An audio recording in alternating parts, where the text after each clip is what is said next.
Welcome to CAM Matters, Condos, Co-ops, HOAs, and beyond. BETSY BARBIEUX is an informational leader in Florida on community association living, rights, and obligations. She is an expert on the rights and obligations of owners as well as the association. If you live or are planning to live in the state of Florida, there's a good chance you'll be part of a community association. And by the end of this show, you'll know a little bit more about community associations and why they matter. Welcome to this episode of CAM Matters. I am Suzanne with BETSY BARBIEUX, and today we're going to be talking about succession plans and doing the honorable thing and thinking about what happens when you and the leaders, the board, and the people who are involved in the community building are no longer able to serve or even here. BETSY, it's great to have you here. It's a little bit morbid, but you know what? You're not doing the community service if you don't think ahead, like every good business has to. Right. Any other business. And, yes, succession planning sounds a little bit morbid. And quite frankly, it is something that most communities don't think about. They just plod along day by day by day and don't think in terms of what's going to happen when I'm not here.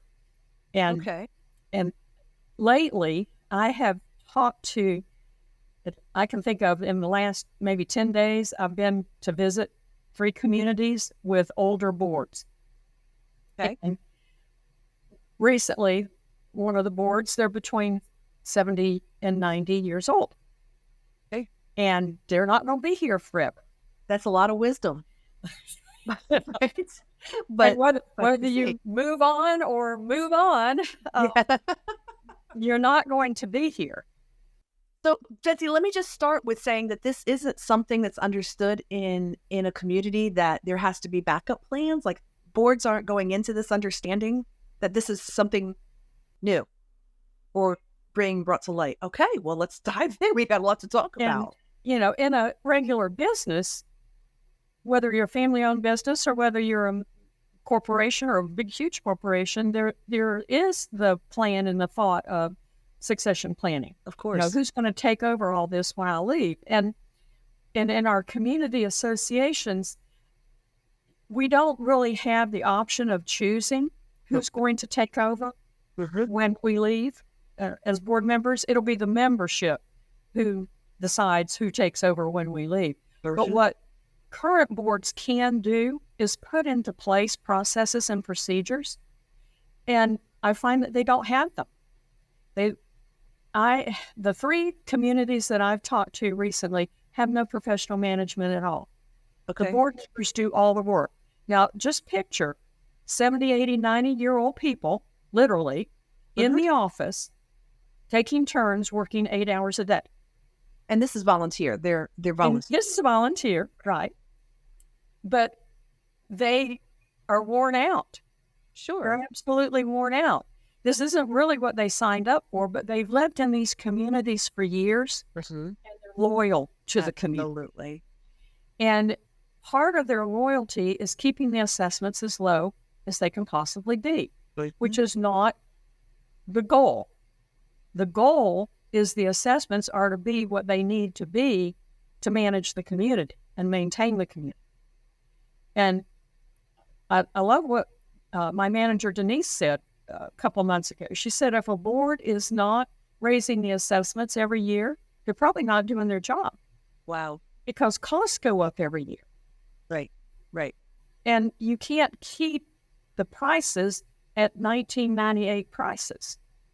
Or you can't keep your assessments at 1998. Absolutely. Give us, because that's such a great example. I'm guessing that there are other examples. Give us a sample community and some of the issues they're having in this way and with succession. 2 of them that I can think of, of the 3 that I've talked to recently, they have a secretary that they pay who probably really should have a CAM license. Okay. But, she's just the secretary. Okay. But she takes the money. People bring the money to her in the office, and she makes the deposits. Okay. And then somehow she finds time to post all of those deposits. So for one thing, they need to, that is a real good opportunity for somebody to be tempted to steal money. Of course. Because some of these people, they're bringing in cash. Sure. And they don't have a policy of no cash. Right. For one thing, at least get yourself on a succession plan. Part of your succession plan would be to get yourself on a lockbox or ACH or credit card. Use one of our local banking institutions that cater to community associations like Encore Bank or Truist, who have wonderful services for community associations, and owners make their payments to the bank. And then the bank, that payment information downloads into your QuickBooks. You don't even have to have a fancy accounting system. It'll download into QuickBooks, which is what a lot of these little communities are using. Right. And then there's no posting, and there's also not somebody in the office handling money, and God forbid cash. So for one thing, get the money out of the office. Sure. Set yourself up so that there's no interruption in that. Sure. And then what I'm finding is that they're having to be, I guess, I don't know whether the word selective, but in a lot of these little communities where they have no professional help, the treasurer is the one doing the banking and the bookkeeping. Okay. People don't have those skills naturally. Right. So when you say, can you be the treasurer? They'll go, no, I don't. I can't even add 2 and 2. Right. I don't know what a balance sheet is. I don't know what an equity account is. I don't know what an income account is. What do you mean reserves? What do you mean reserve schedule? These little communities don't even have a reserve schedule, and if you're a condo or a co-op, you're required to. They don't have any savings. The community I talked to this week said, well, we've got reserves. I said, okay, well, probably your word for reserves and my word for reserves mean 2 different things. Do you have just a pot of money? Oh, yeah, we got a pot of money. We got extra money. It's okay. That's not reserves. That's a pot of money. That's contingency. Reserves are for roofing, paving, painting, swimming pool, elevator. Specifically for things. They have to be. Here's the problem that I see is right off the bat when we're talking about, and look, I am right in with this. An older mindset doesn't like change. How do you begin to implement these really good rules, and actually tell them, look, this is going to be beneficial for you. We're going to free up your time. We're going to free up responsibility and stress. But it's going to cost our owners more, and we have to keep the prices low, the HOA fees low for them because they're on a fixed income. Well, I understand that concern, but it can't be a concern. Well, then the argument is, well, then we have all these owners who won't be able to afford to live here. I'm sorry. I'm sorry. And another thing that I have found in 2 of these communities, sometimes, and both of these that I'm thinking of are mobile home parks. Okay. And both of them have amenities, a good bit of amenities. Okay. So there's pool and clubhouse and all of that. But there are some owners who have purchased 2 lots, and one of them, they've purchased 3 or 4 lots, and they've had them joined together for building permit purposes. Okay. And when they do that, they think they only owe 1 assessment. Okay. That's correct. They actually own 2 lots because the plat has not been changed. You go by the plat. So if your plat said that you had 210 lots, then you have 210 lots, and that's every owner, that's not a developer owner, every owner is to pay an assessment. Right. And so this one that I talked to this week, one owner had 4 lots, and they were paying 1 monthly assessment instead of 4. That's a steal. Literally. Yes, it is, and the community's broke. Betsy, you said something that kind of piqued my interest. You said that both of your examples were mobile home communities. Do you think is that a coincidence? I find an interesting phenomenon, I guess you would say, in mobile home parks. But I don't see it in regular HOA, stick-built, block concrete, or condos. I don't see it there. But there are condo mobile home parks. Okay. Hurts your brain, and it's hard to not think of them being stacked. Yeah. Mobile homes stacked on top of each other, But it's called a land condominium. Okay. Called a land condominium. And there are, and we've got several here, and I'm involved with, it seems like I'm involved with a lot of mobile home people, which I love. They are the kindest, sweetest people. Yeah. They recognize they need help. Yeah. But there are condominium mobile home parks, there are co-op mobile home parks, and there are HOA mobile home parks. And I'm not sure. It started with a phenomena that I could identify in co-ops. And in a co-op mobile home park, the original landlord of the park, the developer landlord, when they sell the park, when the mobile home owners who are renters get the right of first refusal to purchase the park. And what they do is organize themselves into a corporation that exercises the right to purchase the park. Well, purchasing a whole mobile home park is probably millions of dollars. Sure. So they work really, really hard to pay off that mortgage. And so all of them chip in together and do all the work together. We'll do all of our own repairs. We'll mow our own lawns. We'll work in the office. We'll do all this to save money so we can pay off the mortgage. And for the original owners of those parks who are still there, that's their mentality. We all pitch in and help. We're going to do everything we can to save money and not have to spend any more money. But the newer retirees who come in, they have no loyalty, understandably so. They came to, especially Central Florida, to fish. Right. Right. You come here. They're retired. Yeah. I'm retired. I don't want to work. You move to the coast, you go to the beach, you go fishing out in the Gulf or the ocean, I play golf. They don't come here to work 8 hours a day in the office. And then when they see how much these older generation board members are working, they look at that and go, I'm not running for the board. I don't know how to do books. I don't know how to type letters and send out notices. I don't know how to do any of that. I'm not going to go around and issue violations on my neighbors. I'm not doing any of that. So now we have communities that are not compliant in violations. Sure. They have no good bookkeeping system, or it changes from treasurer to treasurer. And this is not working. Right. It's not working. Betsy, that's a great place to hold. Let's take a quick break and let's continue this on the other side, because I got a whole nother package I want to open up. Okay.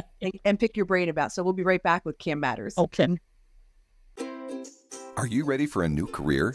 Do you have skills or interest in management, real estate, construction, maintenance, accounting, strategic planning, project management, budgets, human resource management, lawn and landscaping, pool services, or any other expertise needed to operate a community association?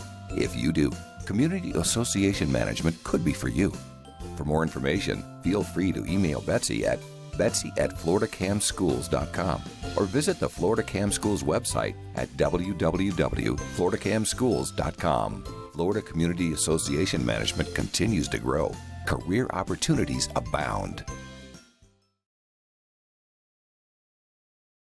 Welcome back to CAM Matters. We're talking about communities having a succession plan. And Betsy, I kind of want to bounce this off of you and see if I'm in the right mindset and if maybe the audience is thinking the same thing.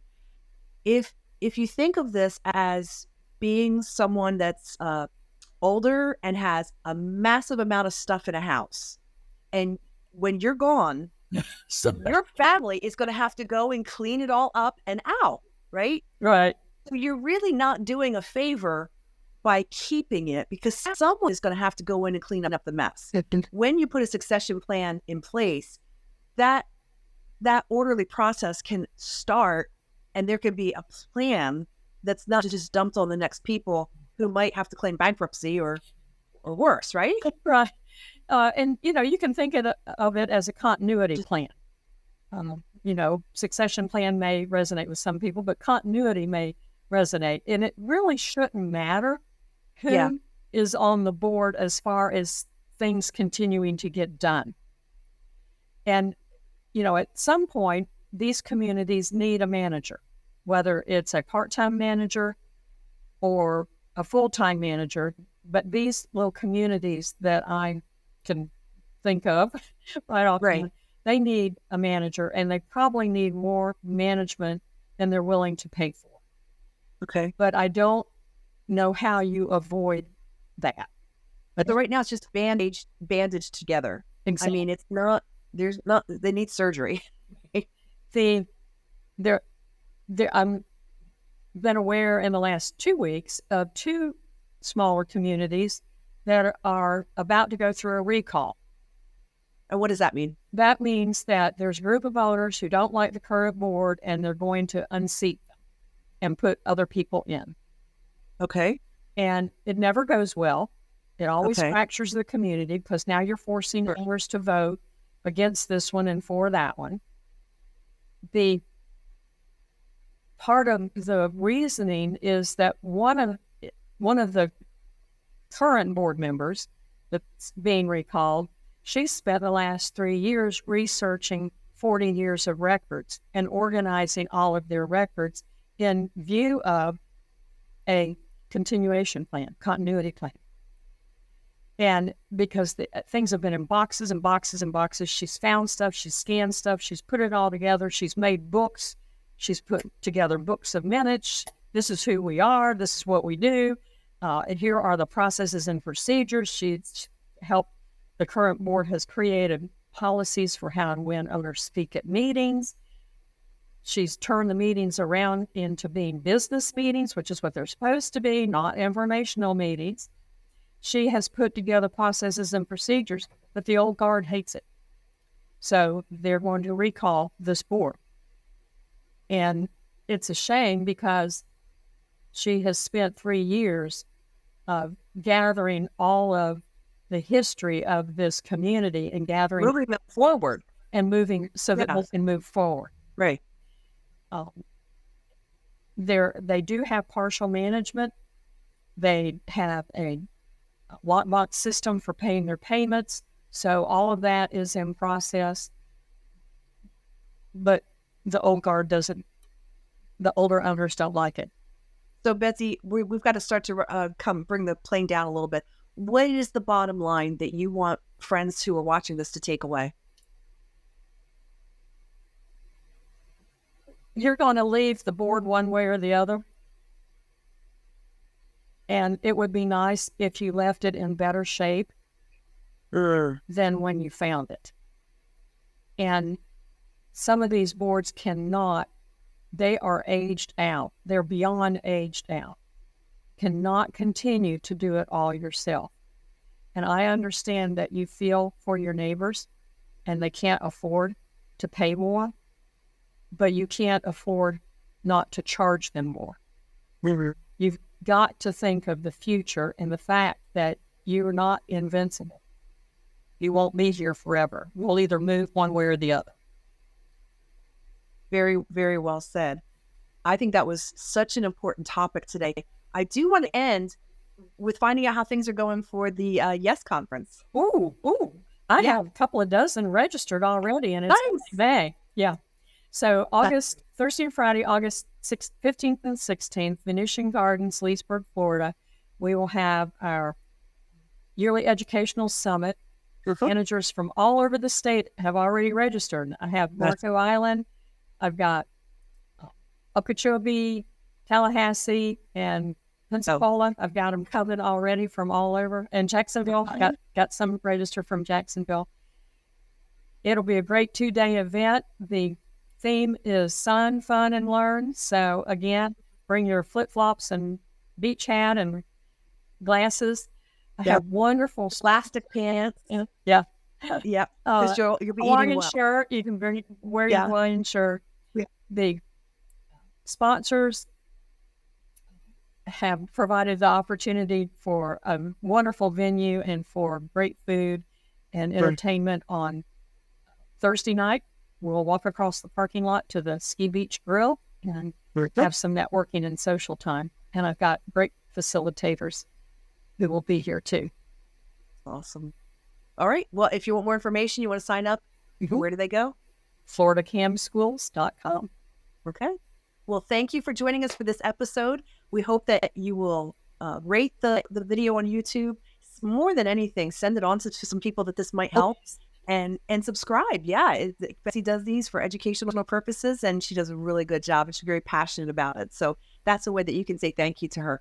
Thank you for watching, and we'll check you out on the next episode of Cam Matters next time. Thank you. Thank you for listening to Cam Matters. Be sure to subscribe so you don't miss any future episodes. For more information, feel free to email Betsy at betsy@floridacamschools.com or visit the Florida Cam Schools website at www.floridacamschools.com.